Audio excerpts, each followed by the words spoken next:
Christmas. Merry Christmas. दुनिया का सबसे बड़ा फेस्टिवल।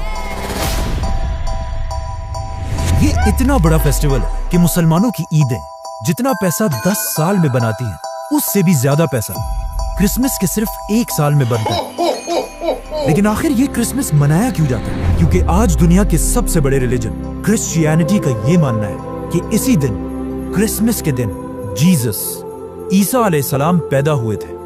लेकिन अब क्वेश्चन ये है कि अगर यही दिन 25 दिसंबर ईसा अलैहिस्सलाम की बर्थडे है, तो फिर मुसलमान इसे क्यों नहीं मनाते? क्योंकि यहाँ पर एक बहुत बड़ी कंफ्यूजन है। आज से 2000 साल पहले ईसा अलैहिस्सलाम फलस्तीन के एक छोटे से शहर में एक मिरेकल से पैदा हुए। ये वो जमाना था जब फलस्तीन में तो यहूदी आबाद थे ही, लेकिन यहाँ पर यहूदियों की हुकूमत नहीं थी। हुकूमत उस वक्त की एक बहुत बड़ी सुपर पावर रोमन एम्पायर की थी।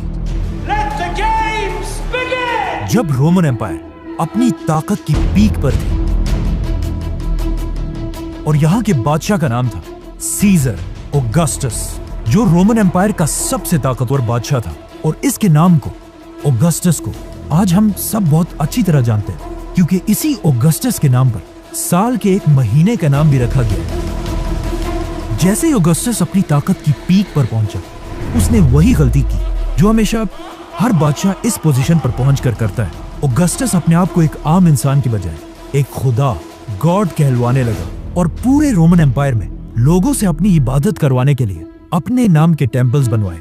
अगर हिस्ट्री को देखा जाए, जब भी कोई शख्स इस लेवल की ताकत तक पहुंचता है, तो अल्लाह उसके गुरूर को तोड़ने के लिए बिल्कुल मूसा अलैहिस्सलाम की तरह एक माइटी प्रॉफिट भेजता है। तो इसी सीजर ऑगस्टस के दौर में ईसा अलैहिस्सलाम पैदा हुआ। ईसा अलैहिस्सलाम भी यहीं पर रोमन एम्पायर के अंडर फलस्तीन में यहूदियों के साथ बड़े हुए। लेकिन ईसा अलैहिस्सलाम बचपन से अपनी एज के बाकी सारे नॉर्मल बच्चों से बहुत ही डिफरेंट थे, क्योंकि बचपन में एक बार ईसा अलैहिस्सलाम अपनी माँ मरियम के साथ एक बाजार में घूमते घूमते कहीं गायब हो गए और काफी ढूंढने के बाद भी वो पूरे बाजार में कहीं नहीं मिले। तो आखिर उनकी माँ उन्हें ढूंढते ढूंढते यहूदियों के एक टेम्पल की तरफ गए, जहां पर उन्होंने देखा कि यंग ईसा अलैहिस्सलाम उस वक्त के बड़े यहूदी उलमा के साथ डिबेट कर रहे थे। और उनके क्वेश्चंस को सुनकर यहूदी स्कॉलर्स के चेहरे बिल्कुल गुस्से से भरे हुए थे, क्योंकि उनके सामने ऐसे क्वेश्चंस करने की अब तक किसी में जुर्रत नहीं थी। इसी तरह ईसा अलैहिस्सलाम फलस्तीन में बड़े होते गए और आगे जाकर उन्हें अल्लाह की तरफ से एक बहुत ही यूनिक पावर मिली, जिसमें वो किसी भी बीमार शख्स को सिर्फ एक उंगली के टच से बिल्कुल ठीक कर देते थे। और अपनी इस पावर को यूज करके ईसा अलैहिस्सलाम गरीब लोगों की मदद करने लगे। और जैसे जैसे लोगों को ईसा अलैहिस्सलाम की इस ताकत का पता चला, तो वो दूर दूर से ईसा अलैहिस्सलाम के पास आने लगे। और इसी तरह आहिस्ता आहिस्ता ईसा अलैहिस्सलाम की पॉपुलैरिटी पूरे फलस्तीन में फैलने लगी। आखिर ईसा अलैहिस्सलाम इतने फेमस हो गए कि वो जिस भी शहर की तरफ जाते थे, वहां के सारे लोग उन्हें वेलकम करने के लिए उस शहर से बाहर निकल आते थे। और ईसा अलैहिस्सलाम अपनी पावर से उन सब की बीमारियां दूर कर देते थे। यहां तक तो सब बिल्कुल ठीक था, लेकिन आहिस्ता आहिस्ता ईसा अलैहिस्सलाम अपने फॉलोअर्स को बिठाकर उनके सामने स्पीचेस करने लगे। और इन स्पीचेस में वो बार बार लोगों को ये समझाने लगे कि आज हमारे इस रिलीजन को सिर्फ और सिर्फ इन यहूदी स्कॉलर्स ने तबाह किया है, जो अपने टेम्पल्स में बैठकर सिर्फ गरीब लोगों से चंदा जमा करते हैं। और सिर्फ कुछ पैसों के लिए यही स्कॉलर्स तौरात की आयत को चेंज करके अपनी मर्जी के फैसले लिखते हैं। और हर स्पीच में बार बार ईसा अलैहिस्सलाम यहूदी स्कॉलर्स को मुनाफिक कहकर पुकारने लगे। ये सब सुनने के बाद यहूदी अवाम तो ईसा अलैहिस्सलाम की इन बातों से बहुत इंस्पायर होते थे, लेकिन ईसा अलैहिस्सलाम की इन बातों से यहूदी स्कॉलर्स के धंधे खराब होने लगे, जिसकी वजह से यहूदी उलमा के दिलों में ईसा अलैहिस्सलाम के लिए सख्त नफरत पैदा हुई। और वो ये प्लानिंग करने लगे कि किसी तरह ईसा अलैहिस्सलाम को मारकर उनसे अपनी जान छुड़ा दे। लेकिन सुपर पावर रोमन एम्पायर की हुकूमत में ऐसा करना इम्पॉसिबल था। लेकिन ये सब भी बहुत जल्द बदलने वाला था,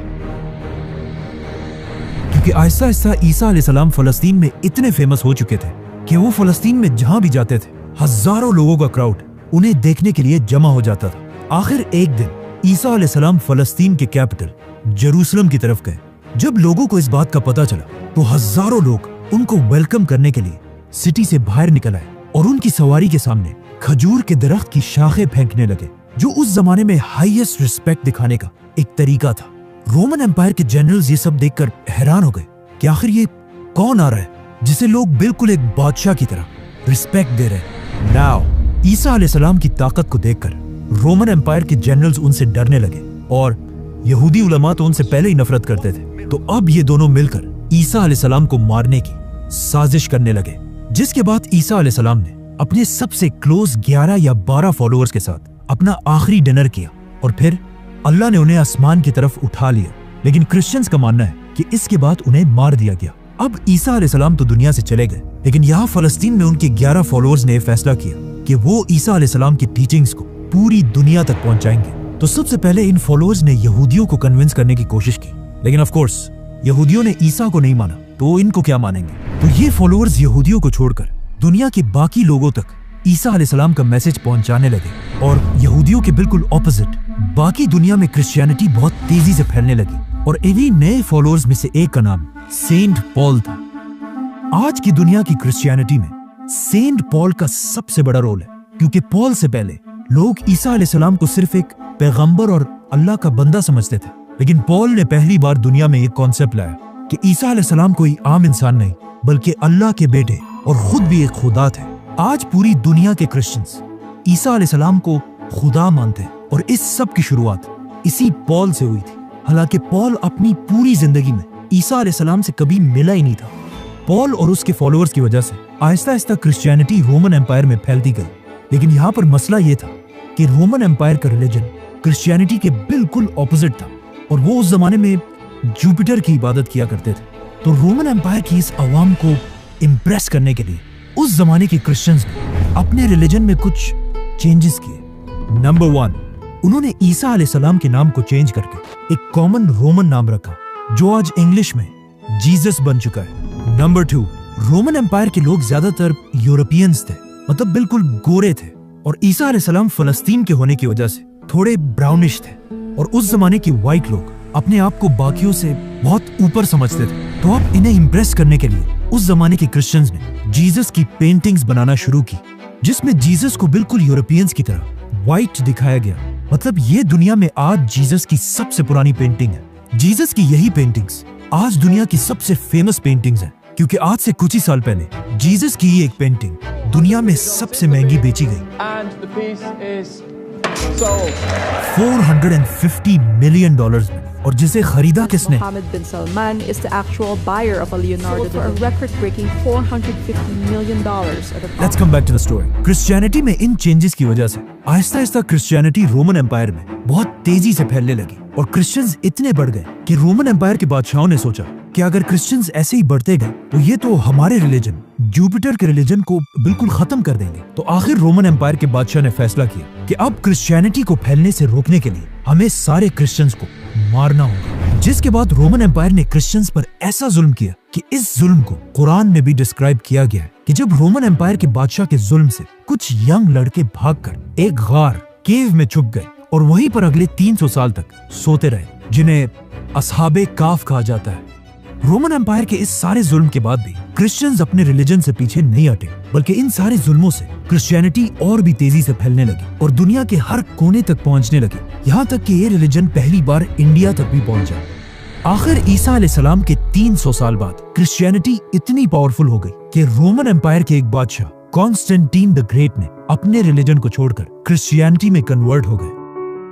तो अब जब बादशाह ही क्रिश्चियन बन गया तो रोमन एम्पायर के सारे हालात बिल्कुल बदल गए और अब तक जो जुल्म क्रिश्चियंस पर किया जाता था उससे भी ज्यादा जुल्म जुपिटर के रिलीजन के फॉलोअर्स पर किया जाने लगा, क्योंकि उस जमाने का रूल था कि जो रिलीजन बादशाह का होगा वही पब्लिक का भी होगा। तो अब रोमन एम्पायर अपने पुराने रिलीजन को जबरदस्ती दुनिया से खत्म करने लगे, लेकिन ये भी कोई आसान काम नहीं था, क्योंकि जुपिटर को मानने वाले भी इतनी आसानी से अपना रिलीजन छोड़ने वाले नहीं थे। तो अब यहाँ पर अगेन रोमन एम्पायर ने क्रिश्चियनिटी को दोबारा बदलने की कोशिश की और अपने पुराने और नए रिलीजन को एक दूसरे के साथ मिक्स करने लगे, और यहीं से पहली बार क्रिसमस का कॉन्सेप्ट आया। जैसे कि रोमन एम्पायर के रिलीजन में हर साल दिसंबर में अपना सबसे बड़ा फेस्टिवल सैटर्नेलिया मनाते थे, जिसमें वो अपने खुदा सैटर्न की इबादत करते थे। और उनके इस फेस्टिवल में एक चीज सबसे इंपॉर्टेंट थी, पाइन ट्रीज, क्योंकि दिसंबर में यूरोप की सर्दी की वजह से सारे दरख्त बिल्कुल सूख जाते थे और सिर्फ पाइन ट्री अपनी जगह पर मजबूती से खड़ी रहती थी,